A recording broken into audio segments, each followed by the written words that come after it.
एकदम गहरी सांस लीजिए, लेके छोड़ दीजिए।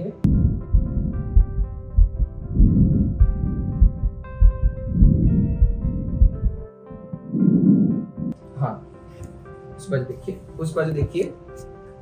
हाँ, सांस रोक के रखिए। सो फ्रेंड्स, हाय, डॉक्टर सिद्धार्थ शाह के हेल्थ इज वेल्थ प्रोग्राम में आपका स्वागत है। ये मैंने क्या किया, ये जो भी मैंने किया उसको हमारी भाषा में ऑस्कल्टेशन बोलते हैं। ये ऑस्कल्टेशन क्या होता है? सो फ्रेंड्स, आप सब ने पूरे लाइफ टाइम में कभी ना कभी तो डॉक्टर के पास गए ही होंगे। हाँ, अगर हमारे दादा परदादा जैसा अच्छा जीवन जीते तो शायद कभी नहीं जाना पड़ता, बट हाँ, मैं मानता हूँ कोई ना कोई लाइफ में कभी ना कभी तो डॉक्टर के पास गया ही होगा। अब डॉक्टर का जबरदस्त बड़ा हथियार, शस्त्र कौन सा है? स्टेथोस्कोप। अब वो स्टेथोस्कोप से वो क्या करता है? ऑस्कल्टेट करता है। अब ये ऑस्कल्टेट क्या होता है?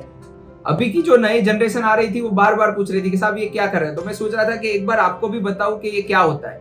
सो फ्रेंड्स, ये ऑस्कल्टेशन में हम लोग ब्रीदिंग साउंड्स, अपने जो श्वास लेते हैं वो श्वास नली से होके फेफड़े में जाते हैं, और वो जो फेफड़े में जाते हैं तब जो साउंड आते हैं, जैसे आपको सिंपल भाषा में समझाऊं ना, हम बांसुरी बजाते हैं तो कैसे साउंड आते हैं, तो वैसे कई सारे साउंड्स जो काफी सारे नॉर्मल भी है और वो जो काफी सारे एबनॉर्मल है। एबनॉर्मल साउंड्स क्यों आते हैं? अगर हमें फेफड़ों में कफ हो चुका है, न्यूमोनिया जैसे हुआ है या और सारे डिजीज हुए हैं, तो वो सब साउंड हम यही स्टेथोस्कोप से यहाँ से सुन के वो डिजीज को क्लिक करते हैं।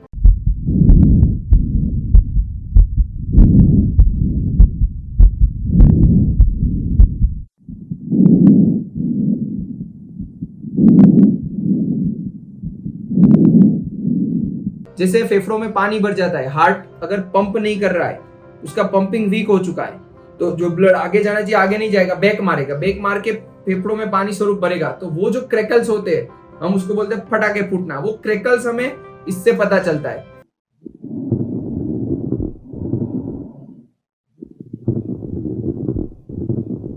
अब उसमें भी वेरियस टाइप्स है। अगर वो फाइन लीदरी क्रैकल्स है तो वो शायद आईएलडी के है, या कोर्स क्रैकल्स है तो वो शायद फेलर के। ये आपके लिए जरूरी नहीं है, बट हम क्यों कर रहे हैं कि हमें ग्रॉस आइडिया मिल जाता है कि हम जो सुन रहे हैं उससे और दर्दी की जो कंप्लेन है उसको कोरिलेट करके कि ये कहाँ जा रहा है दर्दी, वो पता चलता है। उससे आगे चलो, समझो अपने फेफड़े में ना हो पर हो पूरे आधे फेफड़े में पानी भर गया है, टीबी का पानी हुआ या कैंसर का पानी हुआ, या हम लेह लद्दाख जाके आए या और कुछ ऐसा किया और पूरी हवा भर गई है, न्यूमोथोरेक्स हो गया है, प्लूरल इफ्यूजन हो गया है, तो हम जब सुनेंगे इस साइड पानी भर गया है, यहाँ पे मस्त हवा आ रही है, यहाँ पे हवा ही नहीं आ रही है, हमें पता चलेगा यहाँ पे कुछ लोचा है, कुछ प्रॉब्लम है, हवा क्यों नहीं आ रही है, ब्रीदिंग साउंड क्यों नहीं आ रहे। तो फ्रेंड्स, ऐसे कई सारे डायग्नोसिस, ये मैं आपको ग्रॉस एग्जांपल दे रहा हूँ, बट ऐसे कई सारे डायग्नोसिस हम जस्ट एंड जस्ट स्टेथोस्कोप से बनाते हैं। अब आगे की बात, ये मैंने पीछे फेफड़ा चेक किया, आगे आके भी लंग्स चेक किए, और क्या मैं चेक कर रहा था फ्रेंड्स, हम लोग हार्ट साउंड सुनते हैं। हार्ट हम सबको पता है लेफ्ट साइड पे, बट उसके जो 4 वाल्व्स है, वाल्व्स के साउंड हम अलग अलग जगह पे, यहाँ समझो ऑर्टिक एरिया, यहाँ समझो पल्मोनरी एरिया, यहाँ समझो माइट्रल एरिया और ट्राइकस्पिड एरिया, तो अलग अलग एरिया पे हम स्टेथोस्कोप रख के, और वहां अगर वाल्व का कोई भी प्रॉब्लम है, आइदर वो सिकुड़ गया है, आइदर वो ढीला वीक है या पंपिंग वीक है, तो वो कोई भी कारण सर कोई भी आवाज प्रोड्यूस हो रहा है।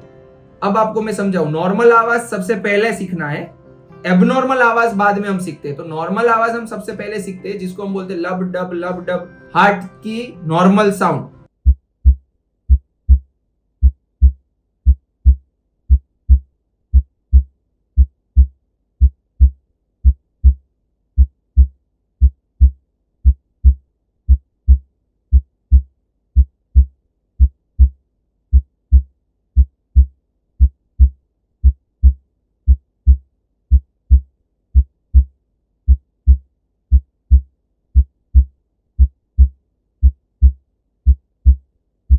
अब नॉर्मल साउंड में जो भी एबनॉर्मलिटी आती है वो हमें यहाँ स्टेथोस्कोप से पता चलती है, और वो एबनॉर्मलिटी को दर्दी के सिम्टम के साथ कोरिलेट करते हैं, और उससे हम आपके पास आते हैं डायग्नोसिस के साथ। डेफिनेटली यही डायग्नोसिस को हम कंफर्म करने के लिए जो जो जरूरी इन्वेस्टिगेशन, जैसे चेस्ट एक्सरे है, 2D को जो जरूरी है, हम कार्डियोग्राम वगैरह करवा लेते हैं, और जब डायग्नोसिस कंफर्म होता है तो उसके हिसाब से ट्रीटमेंट लिख के आगे आपको ट्रीटमेंट देते हैं। तो फ्रेंड्स, ये सब ऑस्कल्टेट करना, इवन हार्ट के साउंड सुनना, वो हमारी एक क्या बोलते हैं इन्नेट स्किल बन जाती है और उससे हमें आपका डायग्नोसिस बनाने में बहुत फायदा मिलता है। इसीलिए फ्रेंड्स हम आपके जो भी दर्दी आएगा उसको अस्कल्टेट करेंगे, अच्छे से अच्छा डायग्नोसिस, सच्चा डायग्नोसिस बनाएंगे और उसको फटाफट एकदम जल्दी से जल्दी ठीक करेंगे। सो ये माहिती आप जो भी मेरे जैसे एंथुजियास्टिक लोग हैं उनके पास पहुंचाने के लिए मदद करें, इसको शेयर करिए, फॉरवर्ड कीजिए। और उसके बारे में भी अगर डीप में आपको कुछ पूछना है, जानना है, तो आप डेफिनेटली कमेंट बॉक्स में कमेंट भेज सकते हैं। Thank you so much, bye.